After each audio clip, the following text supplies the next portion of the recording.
All right, guys, what's going on? I am here with this incredible human that I literally just met a couple days ago. Yeah, Daniel yeah. Hassibi. It's such an incredible last name. Appreciate you, man. It is so cool to say. It's so cool to say. There has to be a brand around that. Hassibi. I'm building it. Hassibi. It's been built. This man, yeah, he's already had such a huge impact in my life. His character, his love, he has, as big as his muscles are, his heart's even bigger. I truly believe that. I see it. I see in your eyes, man. I see how you look at people. I see you look at me, man. There's like so much care behind it. And I want to thank you. First of all, thank you for that. But we're here, and the people need to know who you are. So tell me, brother, who are you? I'm an investor. I'm a friend. I'm a son. I'm a brother. I'm the guy that wants to see other people grow. So when you talk about that connection that you and I had already built, that connection is authentic because I very much align with who you are at your core. Yeah. And so the type of person I am is I like to see people grow. I'm that guy that's always going to be the person that's going to try to get the best out of you. And I want a group of winners around me, man. That's so important, right? Like that's one of the biggest things. We're here at Monterey and with Owners Club, it's an Owners Club retreat. We're learning, we're getting better as owners. And it's been such a huge impact in my life, in your life. And the fact that you're saying this, you're re-emphasizing the fact that you're in the right room, because you're not the only one, right? I'm not the only one that wants to see other people win. And you're pushing and pushing and pushing, and sometimes it gets a little uncomfortable. Yeah. But you know, life is meant to be uncomfortable. Marcus talked about how we have to be at the bottom of the mountain as an owner. And I want to go into that because there's history in my life and there's history in your life. And I want to see what was it or what has it been, right? Was it the young Daniel that seen or had to stick up to people, for people, or was it teen Daniel? Like, tell me, where did this compassion for humans that you want to see them grow and be better, where did that come from? I think it really comes from God giving me a second chance at life. And, you know, I come from humble beginnings, and I've got a mom who brought me to this country with no command of the English language. We actually led my war-torn country, Iran, during the 8-year Iran and Iraq war, and we left on fake passports. So we actually, and I don't really tell this story often, but we flew into Madrid, Spain.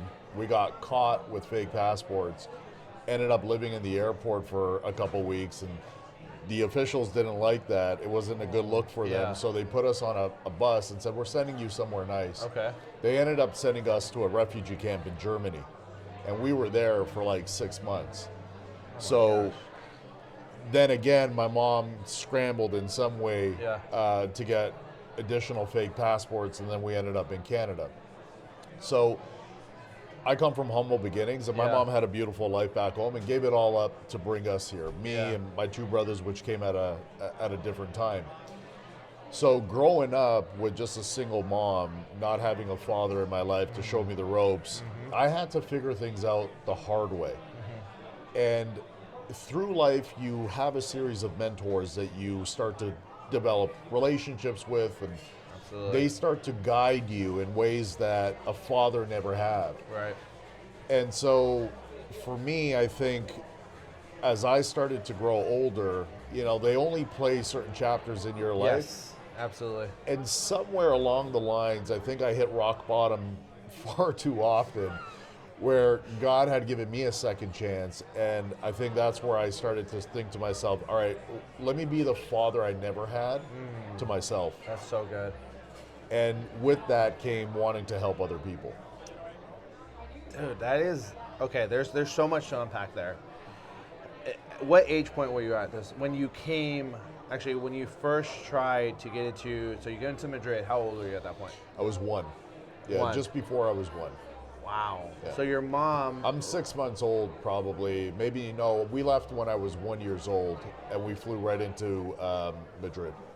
So when I was 1 year old. I have kids, and my wife, she had a very hard time after having kids. I can't imagine a mom that just had a child just less than a year ago, now trying to fight for your safety. Figured out how. I wouldn't even, if you asked me, go get fake passports, I wouldn't even know where to start. And she figured a way because she knew she had to keep you safe. She knew that she had to be the mama bear. And then from there, you go to Madrid. And then from Madrid, you go to Germany. How long were you in Germany for? About 6 months. 6 months. In a refugee camp. Have you talked to your mom about that? She was the one that told me the story. Because I would be too young to know. Give me a little bit of details. What does that look like for her? It's horrifying for any mother to not know what the outcome is going to be. I mean, like, you're fighting for your life every single day, and you don't know what that's going to look like. Which is why I have such a problem with so many people in this great community of Owners Club, where they're struggling to get a deal, their first deal, and they're complaining about it. They're crying about it, and it's too hard, and I don't know where to start, and I don't know how to begin. My mother had no command of the German language, the Spanish language, English, and she found a way to make it work. So for her, it was fight or flight every single day. Yep. And to care for a child and not have money for diapers and not have money for food, like, you know, there's a level of respect that goes a long way for anybody that hears that story. But when you're now the son of a woman that's gone through that for you, you have a sense of obligation to give back. I'm not even kidding you. You just reminded me of that. When we're at the end of the Tim Story message, I wrote in my notebook, I will not disrespect the room I'm in by not fighting for what the hell I want. Yeah. And you saying that, dude, it hits home so clear because it's so recent, right? How dare I, if I was that person, not fight as hard as I could to do something so incredible, because we're in an incredible location right now. We're around incredible people. You know, I just talked to Alyssa right now. She's telling me what she's been through as well. And it allows me to see that everyone has had something that impacted their life, some way, somehow. But your mom she's I don't even know what word to say that would even come close to describing her, that doesn't, in a sense, not give her the right title, right? It's just, it's beautiful as a mom, it's beautiful as a parent to be so determined. And maybe that's sometimes why we're coddled, maybe not as vigilant to get it done, or just headstrong to get it done. Maybe it is, because our life is meant to be this ups and downs, but it's for a reason. And you said something in the very beginning that it's ingrained in you. Some people are just built different. You're built different. So God already knew, right? It says He knew you from before you were in the womb. He knew the story that He was going to weave for you, and He knew the story that your mom was going to have to go through. So you're in Germany, she's in Germany, you're in Germany, you fly out to Canada, she finds another set of passports, gets you into Canada. What happens then? You've been in Canada since then? I've been in Canada since then, Toronto, Canada, and at this point she's working 2-3 jobs just to make ends meet. And, you know, like every immigrant, she doesn't have the best resources, she doesn't have the best support system. And so she does her best to raise me. And I can't complain about how she raised me. She did everything she could. Yeah. But at the same time, I'm now being raised by a single woman, a single mom. Yeah. And so what happens when a little boy who's supposed to be raised by his dad with masculine energy is being raised by feminine energy, right?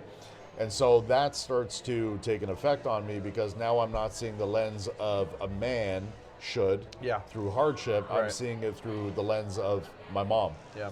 And there is a period where you start to feel coddled, like you said, right? There's nothing like your mom's love. There's nothing like your mom's touch. Yeah.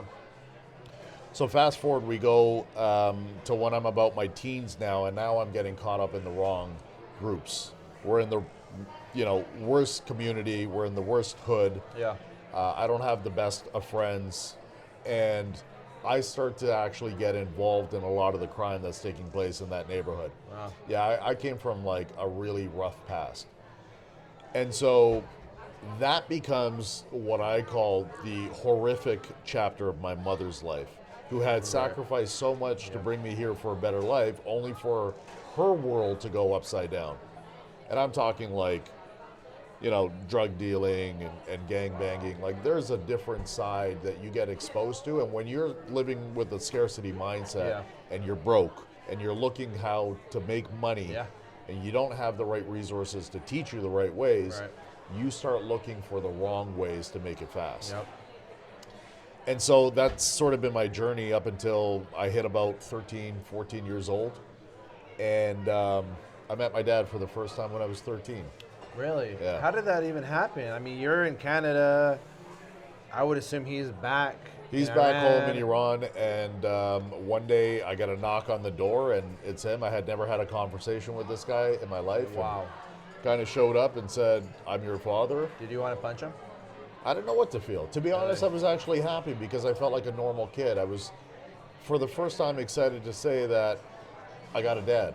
And I didn't know how to really respond in that moment, so I took it in because I didn't know any better. Yeah.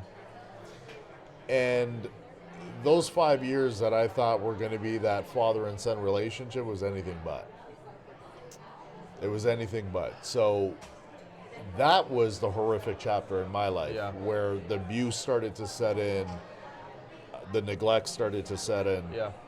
And so between 13 to 18, I really did not know who I was at that point anymore. You got two parents that are torn. They're trying to keep it together because of me. It's obviously not working. I'm now starting to feel guilty that all the turmoil is happening as a result of me. Yep. And at this point, I'm back and forth between my mom and my dad's house to the point now where I go homeless for a couple weeks. Nothing crazy, but I'm not going to my mom's and I'm not going to my dad's. And so during that time, I really started to get involved in drug dealing and gangbanging. And it wasn't until I got a call from my father, again at 18 years of age, and he called me from the airport and said, and I don't actually share this with anybody, and this is how powerful you are, because I'm only sharing this with you because of the genuine connection that I built with you. Yeah. But he calls me from the airport and he says, "Son, you're not the son that I wanted, and for as long as I can right now start a new family, I'm going to go and try that. Wow. So you live with your mom. Wow. I tried to give you a good life, but I don't think you're ever going to be worthy of it. Good luck. I'll see you later." And I never heard from him again. That was it. That, gosh, man, that's so.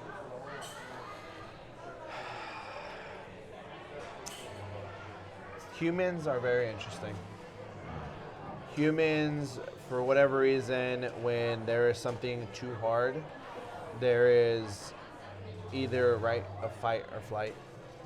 And that's exactly what he did. He left. I'll tell you my story. You're right, we have a very similar story.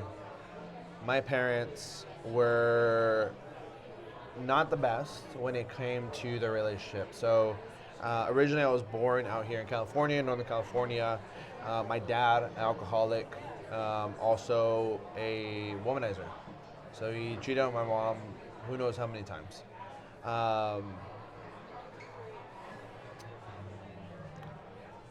So much to a point where he would just take me along. So my dad and I had a good connection, but he, for whatever reason, thought it was a good idea to bring me along in these adventures of his. And one day, I was, I want to say 5, 6, maybe somewhere around there. I walked in him with another woman. I opened the door, and I remember startling them, and then I seen them, and I closed it. I just sat there on the couch, didn't know why he was laying there with her. Um, and I was kind of just lost and confused. We drive back home, and he's like, "Hey, don't tell your mom anything like that. Right? It's nothing. Don't worry about it." And then in that same time, he figured that it's a good idea to introduce sexual activities or viewing sexual stuff at age 6. So he sat me down. He's like, "Hey, come here, come look at this," and started to put on the a porn channel. And Wow. that has had such a traumatic impact in my life, where that was just the beginning, right? I seen my dad cheat. I then have my eyes exposed at 6 years old to something that should not be exposed for a long time. So then I think it's normal, and I start looking for it. And so that just begins to build. My dad is encouraging. He's very much the machismo, sleep with as many as women as you can. And I'm trying to be a kid. Yeah. But I, because of that, essentially grew up in an instant knowing what that sexual activity was, right? And so it led me into that path, and then they moved. My parents, we moved down south to Southern California, little town called Indio, and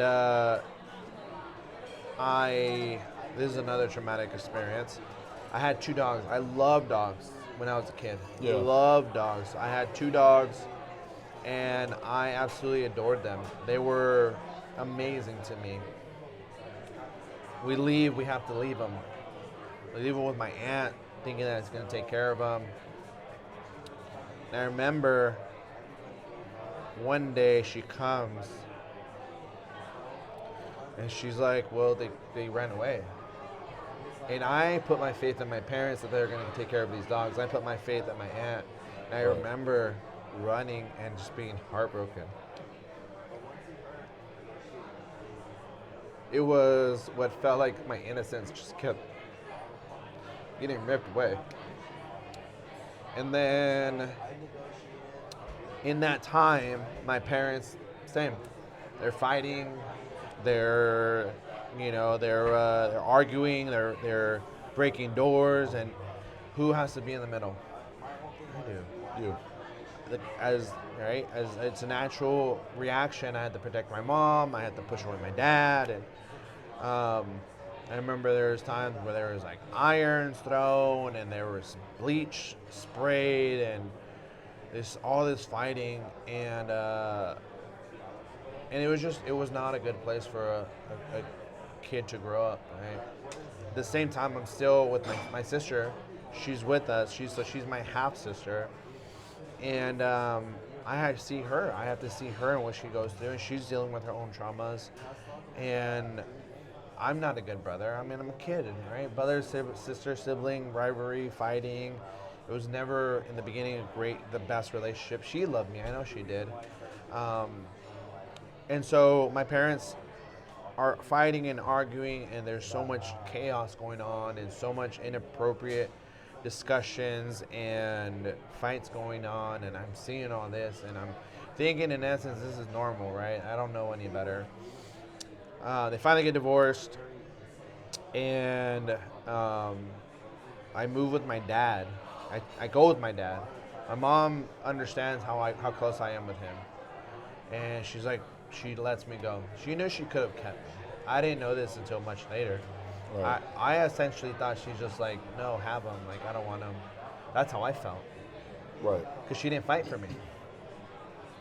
And it wasn't until just a couple years ago she's like, "Yeah, I knew I couldn't take you away from your dad. He was your hero. Even though he was a mess, he was still your hero." And in those teen years, he, again, still thought it was a great idea to teach a child that it's okay to have sex.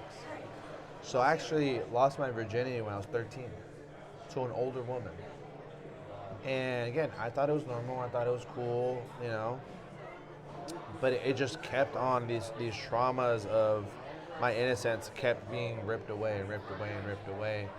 And it wasn't until I moved away from both of them, I was like, I'm done with you guys. Like, you guys are just too traumatic. Yeah. I remember this one time. There's 2 times actually that I was like, all right, that's freaking it. My mom had this obsession with my dad for whatever reason, and this guy was an alcoholic. Like, there was this one day, I remember her crying, like bawling, and my dad's completely wasted in the living room, and she's over here crying. I'm like, why are you with this bum? Like, what are you doing? You're so much better. You're a go-getter. You could do so much better, right? You're working, you're learning. And I got so upset with both of them. Because like, you guys are putting us through this hell because you guys can't just let go of each other. And so I was like, I'm done with you guys. But as a child, you don't want to let that go. You don't know how to let go. Exactly. And especially when he's your hero. Yep. And so years go by, they separate, and then we move. So this is like 2000, I want to say like 2010, 2009, somewhere around there. They kept still trying to come back together, and there was a point where I was just so sick of their nonsense. And I didn't know how to deal with it. I didn't know how to help because I wanted to help. That's my heart. I want to help.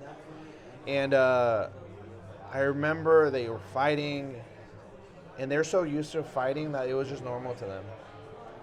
But for a 18-year-old at that point, I was just like, why? Like, why? How are you able to take this on? Like, I was so frustrated. I went into my trunk of my car and just started crying.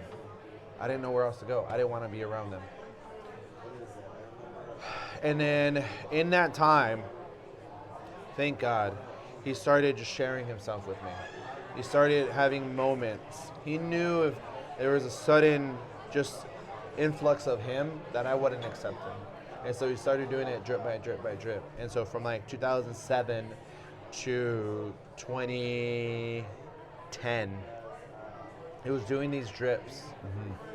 Even wherever I went. So I was in California, I was in Arizona. It was always just kind of showing these drips.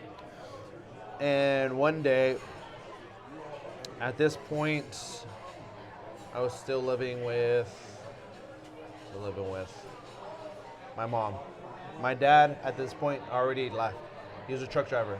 So he was gone. He was just like in and out very, very, very, very rarely. He was trying to work. And so it was more with my mom now. And I met this girl. I was working. I was bitter. I was trying to play the game. Lost. So lost. Yeah, it's usually what Didn't happens. know which way to go. I did not know which way to go. I was working 2 dead ends. I freaking retail jobs. Yeah. I didn't know what to do. And so luckily enough, I met this girl named Mari. And me being me, I was like, I'm going to hook up with this girl, right? And she was like, she was a good Christian girl. She was a pastor's kid. She's like, I knew who she was. She was just like, what the heck? This guy thinks he can have me, right? Yeah. And so, but she used it to her advantage, right? She was like, all right. She had really curly hair, really long hair. I'm like, hey, will you straighten your hair for me? And she's like, I'll straighten my hair if you go to Bible study with me. I knew she was going to say that. Yeah. That's usually the first step to the man caving and conforming to the woman. Yeah. And so she did it, and I went to this Bible study, and I had to drive like 30 minutes just to go. And I tell you, it was one of the most incredible feelings that I've ever felt in my life being there. And it was just a bunch of youth. It was youth just worshiping God. And it changed everything. But at the same time, I still was lost. I didn't know. It had to take some time, right? Yeah. And eventually, I gave my life to Christ, and even then, my life was rocky because I was a mess, and I was trying to resolve that mess with God's love mixed with a girl's love, and it just wasn't going to work. And that was my trauma. That was my trauma from my youth into my teens to my early young adulthood. So when Miguel looks back on his trauma and he reflects on it, Miguel knows who he is with his childhood trauma and his pain. Does Miguel know who he is without that pain?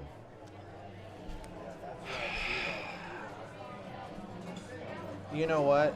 That's such a good question, and I don't want to answer it wrong, but this is why I don't know, because regardless of my trauma, I know that there's a God that had sent his son, and he paid the price for everything that I've gone through, every sin that I committed.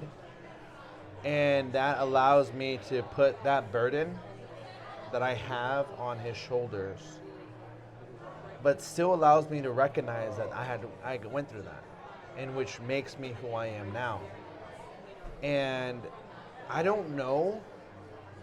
I don't think so. I don't think I've let it go completely. And this is why these moments are so impactful for me, because I essentially don't believe. I don't know if I let it go or not. I know, though, that I'm extremely grateful that he has pulled me from where I was into where I am now.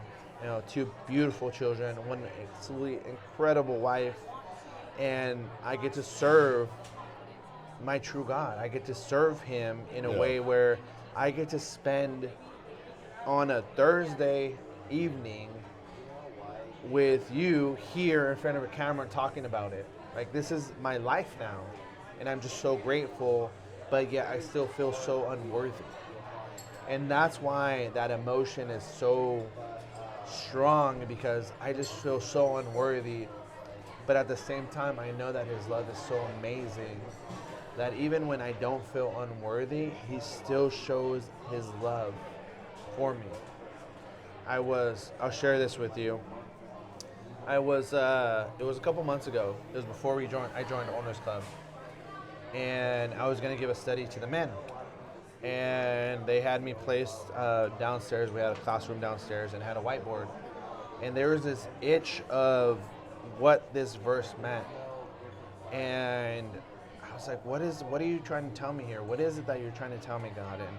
And it was Genesis, I want to say 3:1 or somewhere around there, where it talks about Adam getting put in the garden to work. And in my head, I'm like, why is he going to work? This garden's perfect, right? There's nothing wrong with it. But what I was talking with God is regardless of his perfection, he still has to do work in man, right? Mm-hmm. And so I kept wondering. I started writing this down. I started whiteboarding, and there was a point where I pointed to questions like, what is it for, Lord? Like, what are you doing? What are you doing this all for? What is my purpose? Right. And so I started writing these questions down. Is it because you're just calling me to do this? Is it because you want me to help someone? Is it because you want me to share your gospel, right? Because you put this responsibility on us as believers to share your gospel. That's one of our true things that we have to do. Mm-hmm. And so I wrote down, is it to make me famous so I can share your gospel? That was Wednesday. Sunday, it was the end of the service. I wasn't even thinking about it. I was happy that I was able to have all that breakdown. So much I took a picture, right? And it was the end of, we have two services, Spanish, English. It was the end of the Spanish service. And my pastor calls me up. He's like, hey, I want to pray for you and your wife. And but he wasn't going to pray for me. He was like, he's going to call another brother. Again, I wrote all this with no one in the room. It was just me and my son. No one knew. No one knew what I felt. No one knew my questions. No one knew anything but God. And so the deacon, his name's Eric, he gets called up. He's like, pastor asks, he's like, lay your hands on him and then start prophesying over him, or praying over him. And one of the things that he said was, make him famous so they know your word. And I heard that, and honestly, that's the only thing I heard when he was speaking. Like, that's when he said that, it caught my ear so much. I'm like, did he just say what I thought he said? Like, did he really just say that? And I was so shocked, but so grateful, because I knew that was one of the things that I put on my board. He finished praying, and I had to show my pastor. I'm like, look, this is what I did, because this is what you taught me. You taught me to, regardless of anybody in the room, you continue to share that message, even if it's just for me. And I shared him, I showed him a picture. I'm like, look what I have right here. Right. And he immediately called Eric back. He's like, get this guy back in here. Get him back in here. And I showed him the picture, and he was just like, he's seen a ghost. He's like, no way. And the reason I'm saying this is because it wasn't just for me, that message. It was for him too. And how God does these incredible things for every single person that is in the vicinity and in our lives. And so this moment right here, you're blessing me with your story and allows me to know who you are and the God that has put you in this spot here today. What he had to do to interweave you to this point here today. And the same thing with me, right? And I'm just so grateful. And that's why I get so emotional, because I know everything that he's done for me, and the fact that I'm just not worthy of it, but yet he still uses me as a tool, as his tool. It just brings me so much peace, so much emotion, so much gratefulness. And sometimes it's just so overwhelming, like it was today, where it's just like, it just can't come out. I would almost look at it like it's not about you feeling worthy or not. It's about people beyond you, right? Like what he's put you through is no longer for you, it's for others. Yep. And so as we sit here and we contemplate whether we're worthy or not, we have to also remind ourselves that what we're doing now and how we're helping others, how you're helping others, is not about you. And it's not about you feeling worthy. Yeah. It's not about you feeling like whether you deserve it or not. It's beyond you at this point. Yeah. It's just hard to get to that point, right? Because even as I speak to other owner members, even as I share messages, even as I do whatever I do, there's still that doubt. There's still that voice, and it's like, oh this or oh that, something negative, and I always have to. It's a mind battle that I have to continuously have to fight. That's your subconscious from your past conditioning that you just need to overcome. But I think the route that you're on right now, I mean, look, I genuinely do believe that us as men, when we go through the things that we go through, the hardship and the struggles of life, we need to go through that. Yeah, absolutely. Now, there are certain things that we may not need to be subjected to, right? But it becomes a fabric of your being and who you have become today. Yep.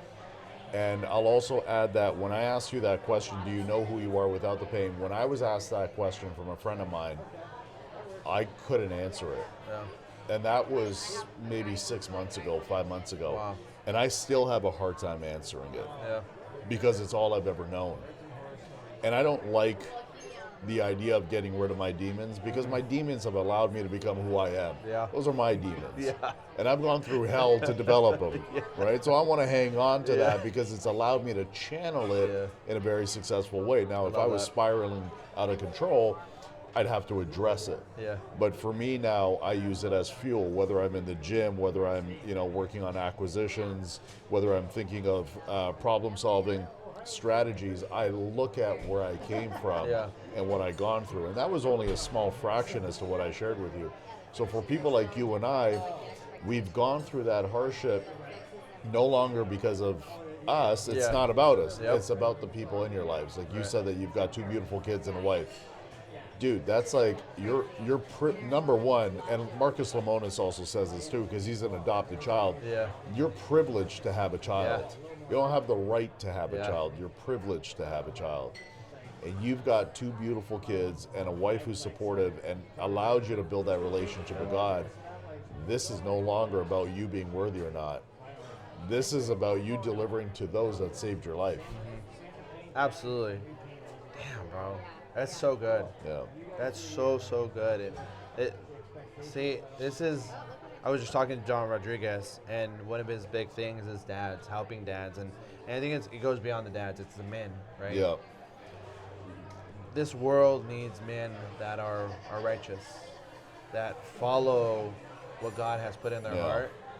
And unfortunately, as this world has made men to be soft and weak and to be set aside.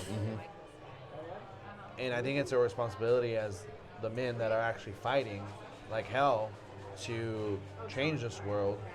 We have to continuously share that message.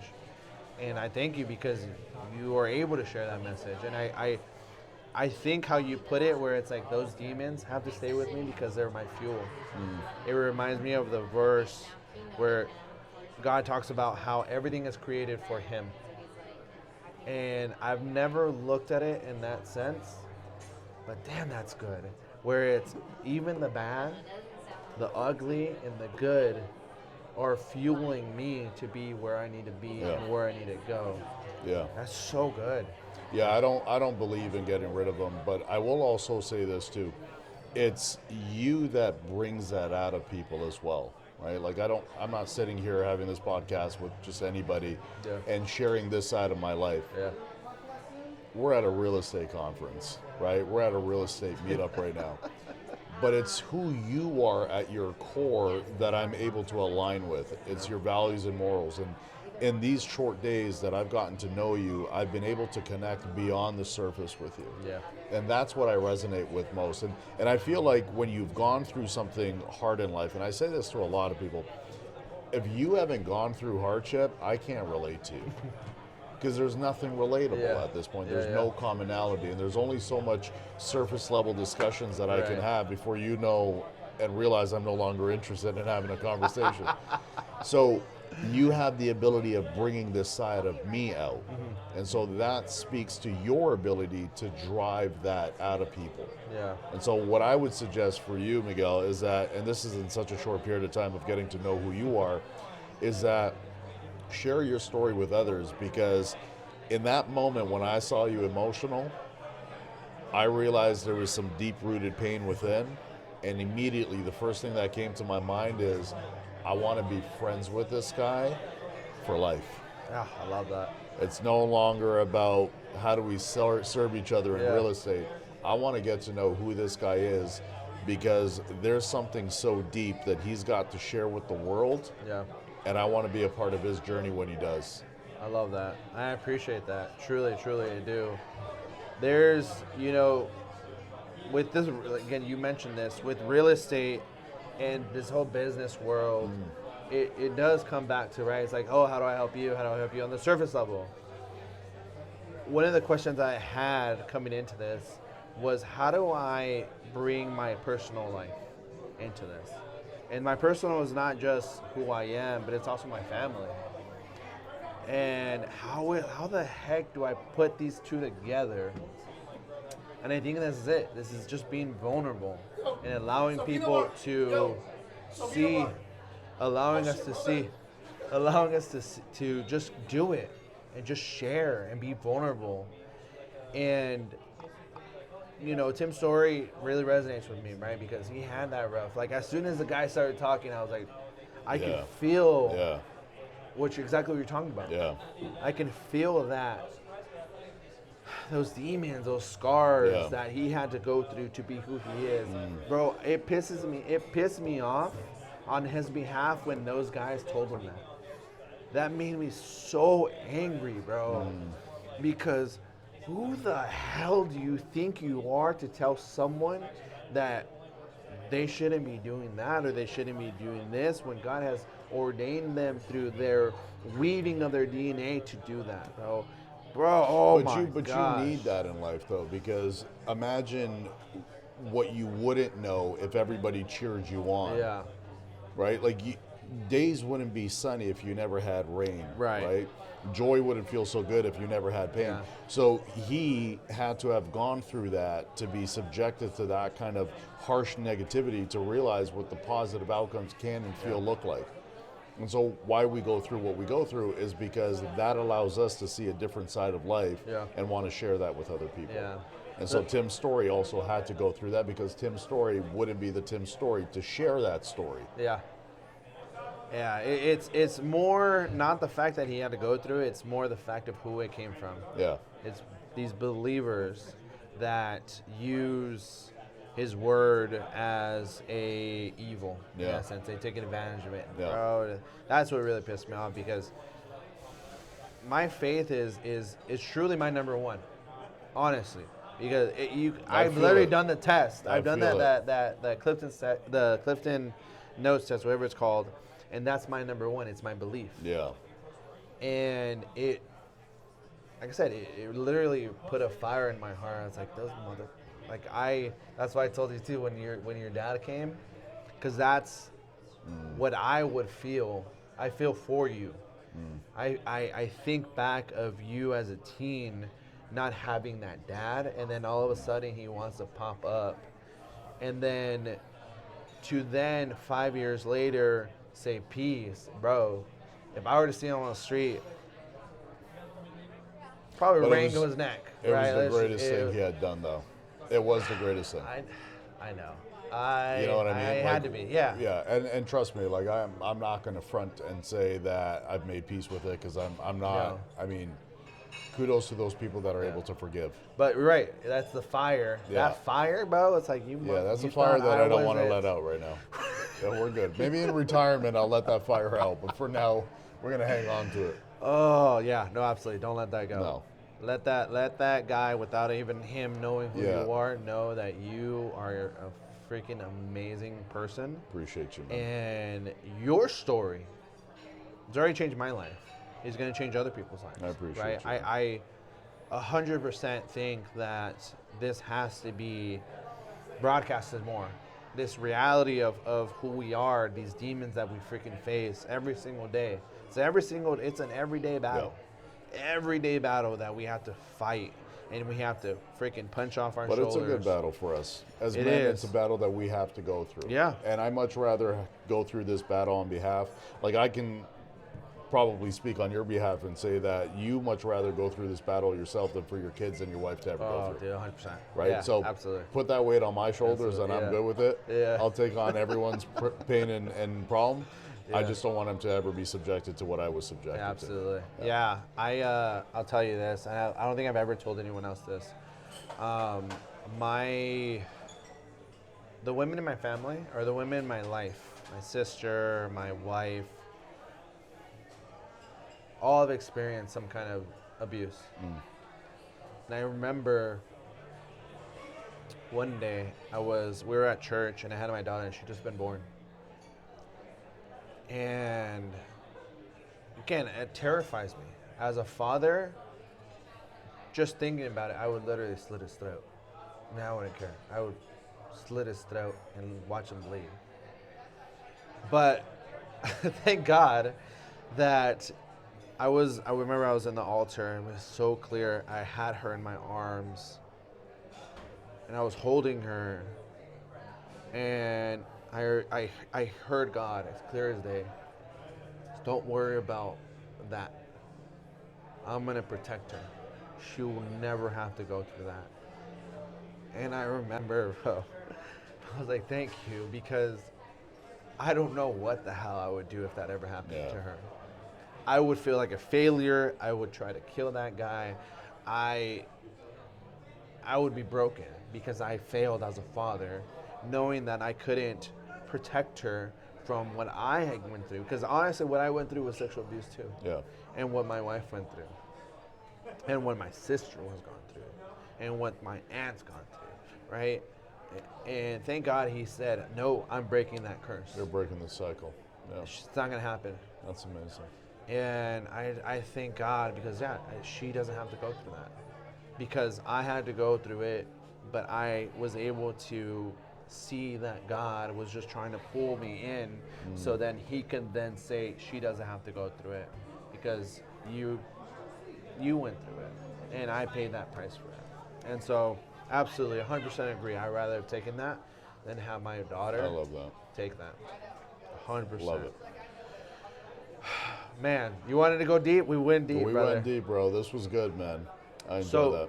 what are you working on right now? We were in this conference for about 4 days technically.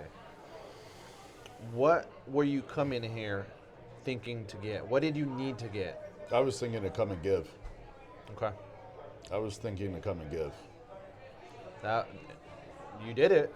Yeah, look, I so the way I think is I very much like to operate from the perspective of giving. There's a book by an author called Adam Grant, and Adam Grant categorizes people into 3 categories: givers, takers, and matchers. Yep.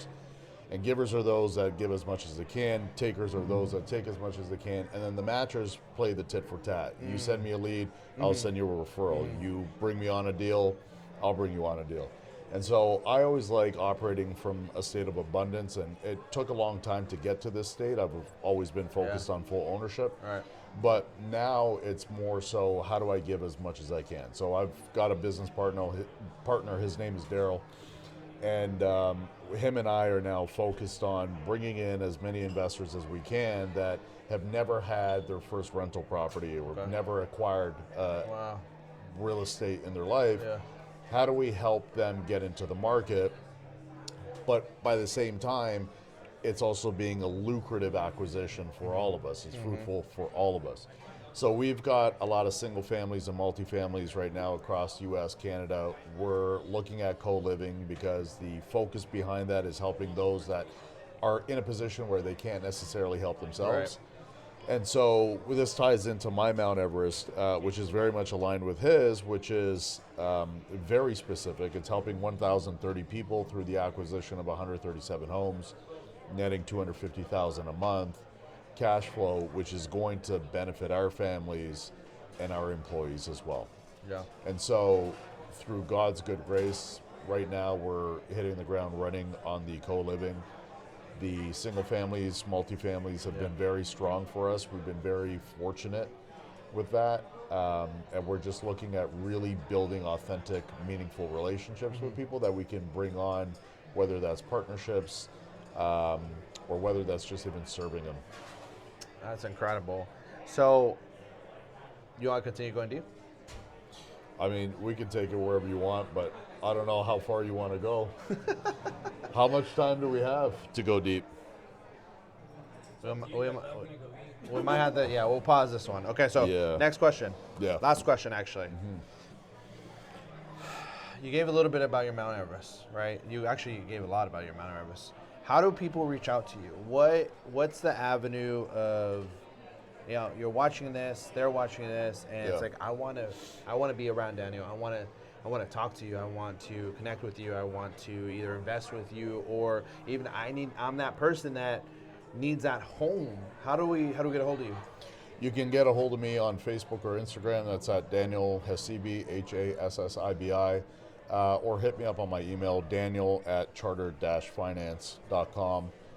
I've got a buy box that I usually put on Facebook, but if you typically hit me up on social media, I'm a little bit slower to respond now because there's a lot more DMs coming in, but I always try to make it a point to respond to all my DMs. I love that. Yeah. All right. You guys heard that? Reach out to this man. He's absolutely incredible. Thank you so much, dude. Thank you so much for your story. Thank you so much for being vulnerable with me. And thank you so much for being my friend and my new brother. Appreciate you, brother. Thank you. Thank you. Appreciate you, brother. Thank you. Dose.